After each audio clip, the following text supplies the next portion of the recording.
오늘 우리에게 주신 말씀입니다. 구약성경 예레미야서 11장 1절에서부터 8절까지 말씀입니다. 구약성경 예레미야서 11장 1절에서부터 8절까지 말씀. 제가 한 절 읽고 여러분이 한 절 읽고 함께 교독한 다음에 마지막 8절은 합독하도록 하겠습니다. 제가 먼저 읽겠습니다.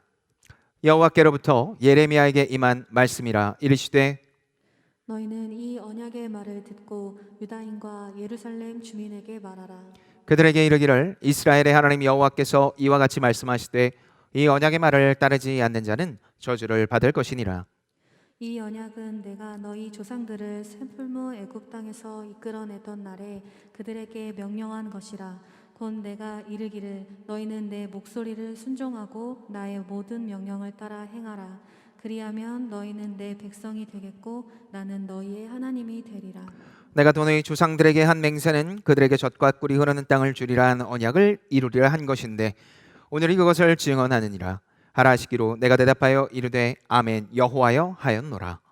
여호와께서 내게 이르시되 너는 이 모든 말로 유다 성읍들과 예루살렘 거리에서 선포하여 이르기를 너희는 이 언약의 말을 듣고 지키라.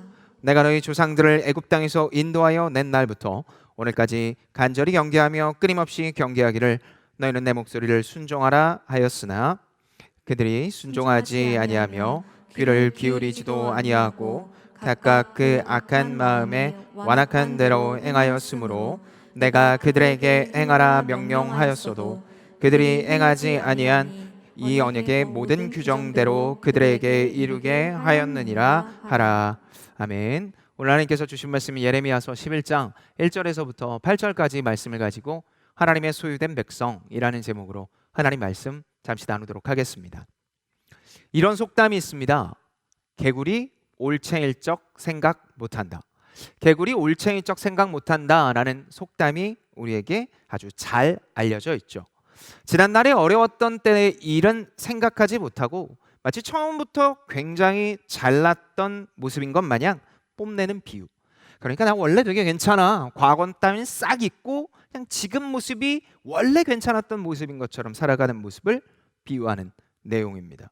누구나 과거에 실수를 하죠. 그러나 그것을 기억하지 못하고 예전부터 안 그랬던 하는 그런 행동과 말이 그 예라고 할 수 있습니다. 성경에도 이렇게 개구리 올챙이적 생각 못하는 이야기가 나옵니다. 대표적으로 마태복음 18장 23절에서부터 35절까지 나오는 예수님의 천국 비유가 바로 그와 같은 이야기입니다. 천국을 용서한 자의 결산이라고 이야기하십니다. 용서를 했습니다. 그러니까 그렇게 용서를 한 자의 결산이 바로 천국이라고 이야기하시며 10,000달란트 빚진 자와 이 100데나리온 빚진 자의 비유를 드시죠. 10,000달란트. 여러분 10,000달란트라고 하면 얼마나 되는 것 같습니까? 우리나라 돈으로 따지면요 약 6천억이라고 합니다. 6천억. 또 어떤 사람은 3조라고 이야기를 하는데요. 6천억이나 3조나 사실 우리한테 없는 건 똑같습니다. 그리고 어차피 빚지면 6천억이나 3조는 다 못 갚습니다. 절망에 빠질 수밖에 없겠죠. 혹시 여기중에서 빚져 보신 분 있습니까?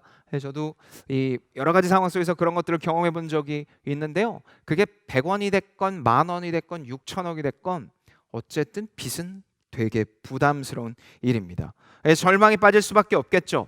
그렇게 6천억을 빚진 자, 10,000달란트 빚진 자 앞에 그 빚하고 관련된 주인이 나타납니다. 그리고 너무 힘들어하니까 뭐라고 이야기를 합니까? 내가 갚아줄게. 없다고 쳐줄게 라고 탕감을 합니다. 앞서서 이야기한 것처럼 액수에 관계없이 빚은 이 부담스러운데 그 부담스러운 것들을 빼니까 짐 같은 것들이 사라지니까 너무 즐거워요. 그래서 기쁘니까 여기저기 돌아다니면서 내가 이제 빚지지 않았다라고 이야기를 합니다. 그러면서 그렇게 기쁘면 보통 다른 사람, 혹시 내 주변에 있는 사람에게 혜택을 주게끔 돼 있죠. 예를 들면 그런 겁니다. 내가 정말 원하던 시험이 있는데 그게 합격이 됐어요. 그럼 일단 먼저 내가 원하고 바라던 일들을 하나씩 하죠. 물건을 산다거나 음식을 맛있는 걸 먹는다거나 아니면 자전거를 탄다거나. 사람마다 원하는 게 다 다르니까 그 시험에 붙고 나면 그것들을 하나씩 하고는 합니다. 또 결혼식을 하면 어떻습니까? 답례품을 돌리는 것처럼 내가 정말 기쁜 일 있으면 주변에 흘리고 그리고 그런 것들 좀 덮어주기도 합니다. 하지만 이 10,000달란트 빚진 자는 아니었죠. 도리어 자신에게 100데나리온, 우리나라 돈으로 따지면 약 8만 원 정도 빚진 자를요 절대 갚아주지 않아요. 자신이 6천억이건 3조가 됐건 10,000달란트를 빚진 것을 완전히 탕감받았는데 자신의 노력도 없이 8만 원 빚졌다고, 100데나리온 빚졌다고 지금 그 사람을 감옥에 보내버립니다. 분명히 6천억보다 더 적은 양인데, 그리고 충분히 갚을 수도 있는데 이 사람은 그 100데나리온을 빚졌다라고 감옥에 보내버립니다. 호의를 무시한 채 8만 원의 빚진 자를 옥에 가두었고, 그 사실을 안 누가요? 10,000달란트 탕감해준 주인이 이 10,000달란트 빚진 자를 감옥에 가둡니다. 값으로 매길 수 없는 은혜와 그 은혜를 잊은 자의 결말이 선명하게 보입니다. 저는 개인적으로 여기까지 듣고 나서 한 가지 생각을 했습니다. 왜 10,000달란트 빚진 자는 100데나리온 빚진 자를 감옥에 넣었을까요? 여러분 궁금하지 않습니까? 10,000데나리온 빚진 자, 그래서 탕감 받았는데 100데나리온 정도는 그냥 넘어갈 수 있는 것 아닌가라면서 그 사람의 빚도 탕감해 줄 수 있는데 도대체 왜 그 사람은 이 사람을 넣었을까요? 모든 사람이 물론 빚을 탕감받았다고 다른 빚을 탕감해 주지 않습니다. 하지만 분명 기한을 늘릴 수도 있어요. 그리고 다른 방법도 있는데 굳이 지금 감옥에 넣는 이유가 사실은 좀 궁금했습니다. 그냥 단순히 은혜를 몰라서 그래, 그런 사람은 은혜가 없는 사람이야 라고 덮어놓고 이야기하기엔 사실 우리 안에 궁금증이 많은 법입니다. 바로 이것이 오늘 본문에서 이야기하고자 하는 이스라엘 백성들의 모습입니다. 이스라엘 백성들은 멸망을 해도 수십 번은 멸망했을 만한 나라입니다. 아수르와 애굽이라는 당대 최강 대국 사이에서 아주 작은 나라가, 전쟁도 잘 하지 못하는 나라가 계속해서 버텨왔어요. 그들의 힘과 노력으로 하는 것 같지만 하나님께서 함께 하셔서 그들 사이에서 당당히 버티며 살 수 있었습니다. 그러나 동시에 그들은 10,000달란트 빚진 자처럼 살았습니다. 오늘 본문은 하나님께서 예레미야를 통해 그들을 향해 강하게 질타하고 계십니다. 너희들은 지금 10,000달란트 빚진 자처럼 살고 있다. 자, 그런데 왜 그들은 10,000달란트 빚진 자로 살게 되었을까요? 뻔히 그들의 시선과 상황에서는 자신들이 10,000달란트 빚진 자인 걸 알고 있지만 왜 그들은 그렇게 살게 되었을까요? 그들에게 남겨진 상황은 무엇이며 하나님께서는 그냥 그렇게 그들을 살도록 놔두셨을까요? 그리고 또 2021년 6월 6일을 살고 있는 오늘 우리에게 하나님께서 하시고자 하는 이야기는 무엇일까요? 버림받아 마땅한 자를 거두시고 인도하신 이 하나님의 마음을 전하는 예레미야 메시지를 통해 2021년 6월을 살아가고 있는 오늘 우리에게도 귀한 울림이 있으며 또 스스로를 돌아보는 시간이 되기를 바랍니다. 오늘 본문 2절입니다. 예레미야서 11장 2절 말씀 제가 읽도록 하겠습니다. 너희는 이 언약의 말을 듣고 유다인과 예루살렘 주민에게 말하라. 남유다 멸망의 이 모든 것들을 앞에 두고 모두가 들을 수 있도록 예레미야가 이야기를 하고 있습니다. 특별히 오늘 본문은요, 이 성전 설교의 일부이며 율법책을 찾은 요시야 왕이 종교 개혁을 시작하려고 하는 분위기입니다. 그러니까 지금 이 본문을 읽을 때 어떤 배경에서 읽어야 되냐면, 우리가 지금 종교가 개혁돼야 된다, 우리가 바르게 살아야 되는데 도대체 어떻게 하는 게 바르게 사는 거냐라는 관점을 가지고 그 방법을 하나님께서 알려주시고 있습니다. 그러면서 하나님께서 무엇을 듣고 말하라고 먼저 이야기하십니까? 언약의 말입니다. 언약이 뭡니까? 말씀으로 한 약속이죠. 누구와? 하나님과 이스라엘 백성이. 인간 사이의 약속의 핵심은 신이, 그리고 하나님과 이스라엘 백성의 사이에서 제일 중요한 약속의 핵심도 결국 신이입니다. 이어지는 본문 3절을 보면 예레미야가 이렇게 고백을 합니다. 그들에게 이르기를 이스라엘 하나님 여호와께서 이와 같이 말씀하시되 이 언약의 말을 따르지 않는 자는 저주를 받을 것이다. 신의가 깨지면 저주를 받는다라고 이야기하십니다. 여기서 이 저주는요, 파문당하다, 집단에서 제외된다라는 뜻을 가지고 있습니다. 여러분, 하나님께서는요, 이스라엘 백성을 부를 때 야 A야 나와라, B야 나와라, C야 나와라고 하지 않았습니다. 하나님께서는 이스라엘 백성 전체를 딱 묶으시고 너희들은 내 자녀다, 그리고 너희들은 누구다? 동시에 가족이다. 영적 가족으로 불렀고 너희가 너희 사이에서 서로 돌보며 함께 해야 된다라고 말씀하셨습니다. 그리고 이 가족의 가장이자 아버지가 누구다? 바로 나 여호와 하나님이다. 내가 너희들을 지킬 거다라고 하나님께서 이야기하세요. 에베소서 4장 15절을 보면 이게 아주 선명하게 나와 있는데요. 오직 사랑 안에서 참된 것을 하여 범사에 그에게 같이 자랄지라. 그는 머리니 곧 그리스도라 라고 말씀하시면서 그리스도가 머리 되어 너희들의 각각의 기능을 가지고 너희들의 공동체 안에서 살아가는 것, 그것이 영적 가족의 모습이며, 그리고 어느 한 곳이 아프다고 할 때 이들이 신경을 쓰고 함께 성장해 나가는 것, 그것이 진짜 하나님의 자녀로서 가족된 자의 모습이라고 이야기를 하십니다. 그런데 하나님께서는 뭐라고 이야기를 하십니까? 그런 가족에서 제외된다. 무엇을 하지 않으면, 약속을 지키지 않으면, 하나님의 신의를 저버리면 결국 가족에서 제외하게 될 것이다 라고 이야기하십니다. 그렇다면 우리는 여기서 한 가지 생각할 수 있죠. 어떻게 해야 가족의 돌봄에서 벗어나지 않게 될까요? 좀 더 정확히 이야기를 하면 하나님과의 신의를 지킬 수 있을까요? 하나님은 선명하게 오늘 본문 4절에 이처럼 말씀하십니다. 이 언약은 내가 너희 조상들을 쇠풀무 애굽 땅에서 이끌어내던 날에 그들에게 명령한 것이라. 곧 내가 이르기를 너희는 내 목소리를 순종하고 나의 모든 명령을 따라 행하라. 그리하면 너희는 내 백성이 되겠고 나는 너희의 하나님이 되리라.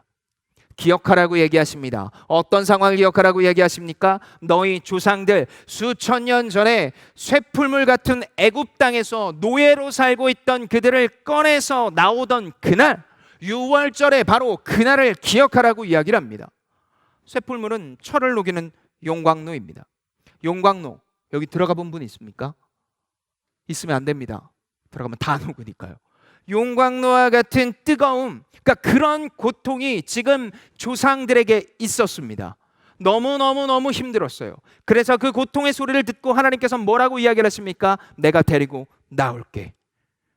그리고 이렇게 이야기하십니다. 출애굽기 19장 5절에서부터 6절입니다. 세계가 다 내게 속하였나니 너희가 내 말을 잘 듣고 내 언약을 지키면 너희는 모든 민족 중에서 내 소유가 되겠고 너희가 내게 대하여 제사장 나라가 되며 거룩한 백성이 되리라. 너는 이 말을 이스라엘 자손에게 전할지니라. 온 땅의 주인 되시는 하나님이 약속을 지키라고 얘기합니다. 근데 그 약속을 지키는 것과 지키지 않는 것이 어떤 차이를 드러낸다고 얘기하십니까? 너희들의 그 약속을 지키면 내 소유가 되고, 그리고 이 약속을 지키지 않으면 그리고 막막한 광야에서 너희 마음대로 살아가는 존재가 될 거라고 이야기를 합니다. 그러니까 내 소유된 백성은 내 약속을 지키는 것이고, 그 약속을 지키지 않으면 결국 이곳저곳에서 흐트러져 다니는 그런 망나니와 같은 삶을 살게 될 거라고 하나님께서는 이야기하십니다. 이 얘기를 듣고 조상 이스라엘, 그리고 이 얘기를 듣고 있는 이스라엘 백성들이 잘 지켰습니까? 아니요, 잘 지키지 않았습니다. 언약 백성으로 살아가기보다 세상과 하나님을 동시에 섬겼습니다. 지금 하나님과의 관계가 흐트러졌는데 내 삶에 하나님이 돕지 않는다고 원망하며 자신의 뜻대로 하고 싶은 대로 살았습니다. 그리고 그들은 이야기했죠. 저 예배 드렸어요. 제사를 드렸어요. 그러니까 괜찮을 거예요라고 이야기하는 이방 민족과 크게 다르지 않는 모습을 보이고 있었습니다. 그 모습을 보며 오늘 본문 8절에 하나님께서는 그들을 이렇게 평가하십니다. 그들이 순종하지 아니하며 귀를 기울이지도 아니하고 각각 그 악한 마음에 완악한 대로 행하였으므로 내가 그들에게 행하라 명령하였어도 그들이 행하지 아니한 이 언약의 모든 규정대로 그들에게 이루게 하였느니라 하라. 간단합니다. 멸망만이 남았다.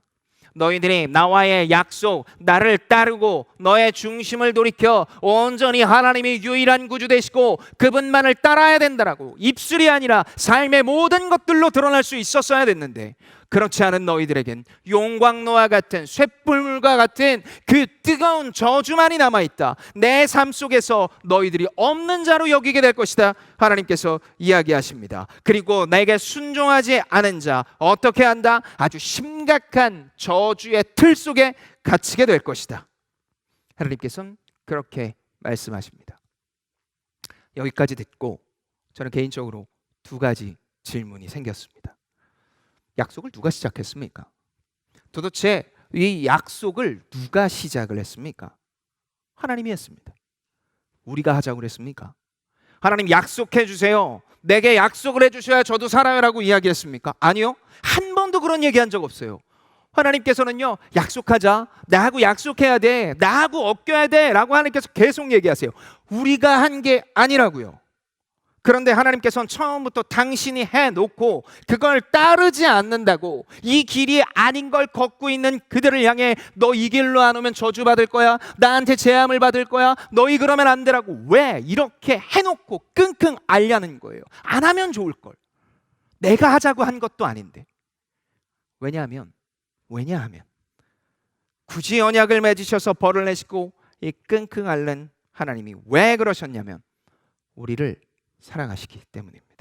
원래 인간은 하나님과 밀접한 관계 속에서 살아야 하는 존재입니다. 그것이 행복의 상징이 있었죠. 그러니까 에덴 동산, 거기에서 궁금증이 마음껏 풀어지는 곳이었어요. 여러분, 성경을 우리가 잘 읽지도 않지만 가끔 읽다 보면 되게 궁금할 때 많이 있잖아요. 그런데 그 궁금증 물어보면 주변에 잘 몰라요. 그런데 여러분 기억해 보세요. 상상해 보세요. 내가 궁금한 게 있어. 그런데 그거의 원저자되는 사람하고 이야기를 하면 얼마나 좋겠어요. 하나님이에요. 옆에서 하나님이랑 이야기하는 거예요. 하나님, 내가 이게 궁금한데 어떻게 생각하세요? 그거 이런 뜻이야. 원래 그런 존재였다고요. 성경이 그때 없었으니까 그냥 대화하는 것 족족 자체가 하나님 쟤 왜 기린이에요? 쟤 왜 코끼리예요? 이건 왜 해바라기예요? 야, 그건 말이야 라고 하면서 주신 영감의 모든 것들이 해석되는 행복한 시간, 궁금증도 바로바로 해결되는 바로 그 행복한 시간이 원래 인간이 누려야 될 몫이라고요. 그런데 그거 계속 하다 보니까 옆에 있는 하나님을 인지하지 못하는 거예요. 아, 이거 비슷한 것 같은데? 내가 듣고 나니까 이해가 되네? 그러면서 스물스물 그런 감정이 올라올 때 바로 사단이 뱀으로 변해 타고 들어와 이야기를 하는 거예요. 야, 하나님, 너도 될 수 있어. 그래서 선악과를 먹고 주인이 되고자 합니다. 주인이 됩니까? 아니요. 주인이 되지 못합니다. 주인과 결별을 하게 되는 거죠. 약속을 하고 깨지게 되는 겁니다. 주인이 여기 있으니 나와 함께 하자고 했는데 주인이 아니라 내가 주인이 되고 싶다고 얘기하는 순간 아니야 라고 얘기하는 것이 아니라 완전히 관계가 와르르 무너집니다. 그걸 보시고 하나님이 뭐라고 얘기하십니까? 창세기 3장 9절입니다. 여호와 하나님이 아담을 부르시며 그에게 이르시되 내가 어디 있느냐? 전지하시며 전능하신 하나님이 모르시겠습니까? 지금 아담이 숨고 있는 그 장면 모르시겠습니까? 근데 하나님이 찾으시는 거예요. 아담아 어디 있느냐? 하와야 어디 있느냐? 내가 원래 알고 있던 그 아담과 하와는 어디 가고 너희들이 여기 있느냐라고 하나님께서 애타게 가슴을 치며 그들 앞에서 이야기하고 계시는 겁니다. 관계가 끊어졌어요. 부끄러워요. 하나님과 함께 할 수 없어요. 함께 해야 되는데 함께 할 수 없는 존재가 되어버린 거예요. 하나님께서 눈물을 흘리며 아담아 어디 있느냐라고 찾고 계세요. 그러나 그 하나님은 그러니까 이제부터 너희들은 아무 소망이 없어 저로 가 라고 이야기하시지 않고 한마디 끝에 꼭 이 얘기를 하십니다. 창세기 3장 21절의 말씀입니다. 여호와 하나님이 아담과 그의 아내를 위하여 가죽옷을 지어 입히시니라. 여기서 말하는 가죽옷은요, 피 흘려 만든 은혜의 옷이라는 뜻입니다. 누구의 피가 필요한 겁니까? 누구의 은혜가 필요한 겁니까? 맞습니다. 예수 그리스도입니다. 예수 그리스도가 죽어서 흘린 피를 덧입는 은혜가 필요하다고 이야기를 하십니다. 그러니까 너희들이 지금 나와의 약속을 어겼어. 나와의 약속을 어겼으니까 너희들은 그냥 저주에서 내 가족에서 완전히 제외되면 돼 라고 이야기하시는 게 아니라 다시 기회를 줄게. 약속할게. 나와 함께하면 너희들이 이 피의 옷, 다시 말해 예수 그리스도의 피 보혈의 은혜로 말미암아 내가 너희를 죄 없다 여겨줄 테니 이제 나와 함께 하자라고 이야기를 합니다. 마땅히 유지되어야 될 관계입니다. 그것이 끊어져서 하나님은 너무너무 마음이 아프셨어요. 그래서 하나님은 그런 죄된 인간을 놔두셔도 괜찮지만 그런 인간을 너무 사랑하셔서 다시 한번 약속하십니다. 사랑하는 내 자녀야, 내가 피를 흘려 너의 죄값을 치르겠다. 그것이 은혜이고 그것이 너에게 주어진 선물이니 이제 나와 함께 하자. 여러분, 이것이 은혜이며 하나님의 사랑이며 하나님의 소유된 백성이 기억해야 될 내용입니다. 앞서서 제가 두 가지 질문을 한다고 그랬습니다. 첫 번째로 제가 했던 질문이 왜 굳이 인간하고 이렇게 언약을 맺으셔서 이렇게 끙끙 앓으실까? 얘기했습니다. 사랑 때문이라고. 근데 중요한 건 사실은 지금부터입니다. 이 은혜를 깨달은 거, 여기 앉아 있는 사람 3분의 2 정도는 다 아는 내용입니다. 근데 중요한 게 이게 유지가 안 돼요. 여기에서 여러분한테 막 pomp 확 일으키고 나서 아 맞아요 목사님 그거예요 라고 이야기를 하면서 돌아갈 때 맞아 우리가 이걸 잊었어. 문 밖에 나가면 다 잊어요. 내일부터 당장 다 잊는다고요. 도대체 무엇이 부족하길래 무엇 때문에 우리는 이것이 유지되지 않을까요? 정확히 이야기하면 은혜를 깨달았으니 깨달은 자는 어떻게 살아야 될까요? 하나님의 슬픔을 통해 인격적인 변화가 시작됐고 하나님과 관계가 시작됐는데 이제부터는 어떻게 해야 될까요? 하나님께서는 이것을 완전히 숨겨두시지는 않고 아주 조금 숨겨놓으셨습니다. 그것이 바로 오늘 본문 7절의 말씀입니다. 우리 다 같이 한 목소리를 읽도록 하겠습니다. 예레미야서 11장 7절 말씀입니다. 시작. 내가 너희 조상들을 애굽 땅에서 인도하여 낸 날부터 오늘까지 간절히 경계하며 끊임없이 경계하기를 너희 내 목소리를 순종하라 하였으나. 목소리, 다시 말해 하나님의 말씀에 순종하라고 합니다. 그런데 그것을 어떻게 하라고 이야기합니까? 끊임없이 하라. 여기서 말하는 이 끊임없다라는 단어는요 히브리어 하슈켐인데 아침 일찍 일어나다라는 뜻을 가지고 있습니다. 아침 일찍 일어나는 거 그거 어떻게 하는 거예요? 어떤 사람은 잠을 안 자더라고요. 그거 아침 일찍 일어나는 게 아니라 아침에 안 자는 거예요.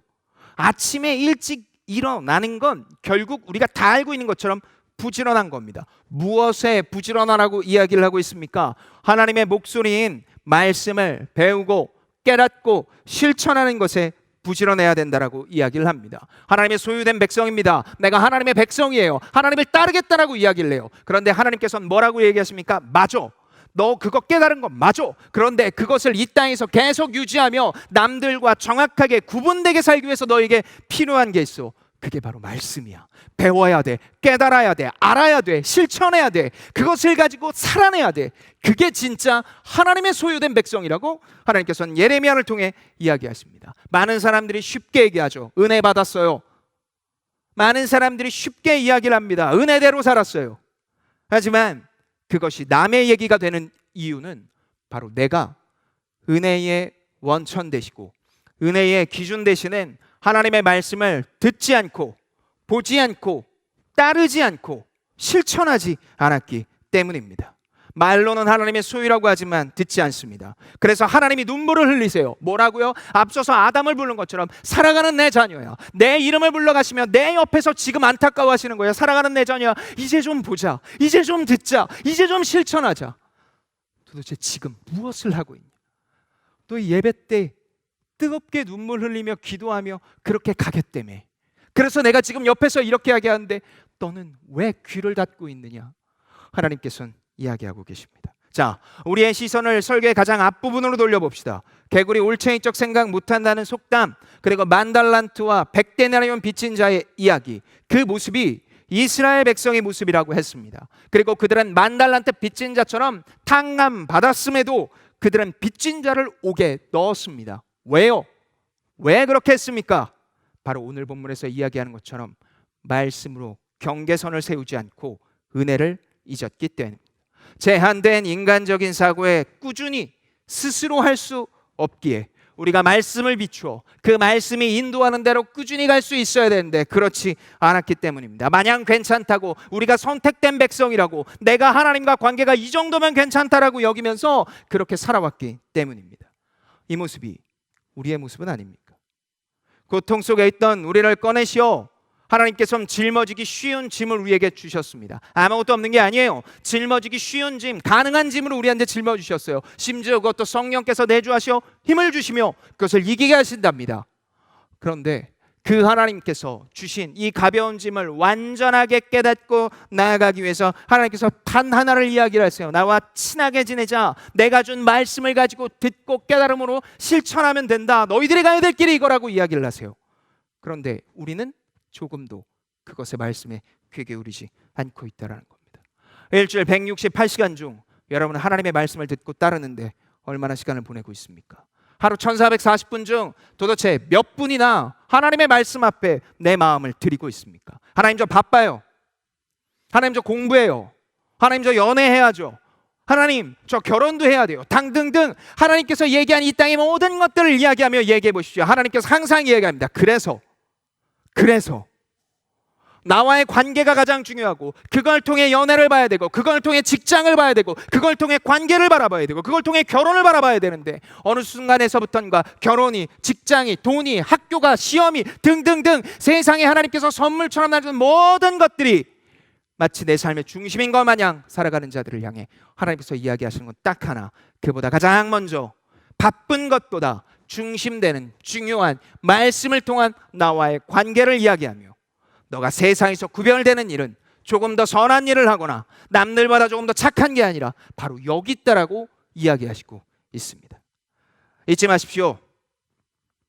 하나님께서는 우리에게 다른 그 어떤 방법이 아니라 바로 이 방법으로 교제하자, 나누자, 함께하자고 말씀하십니다.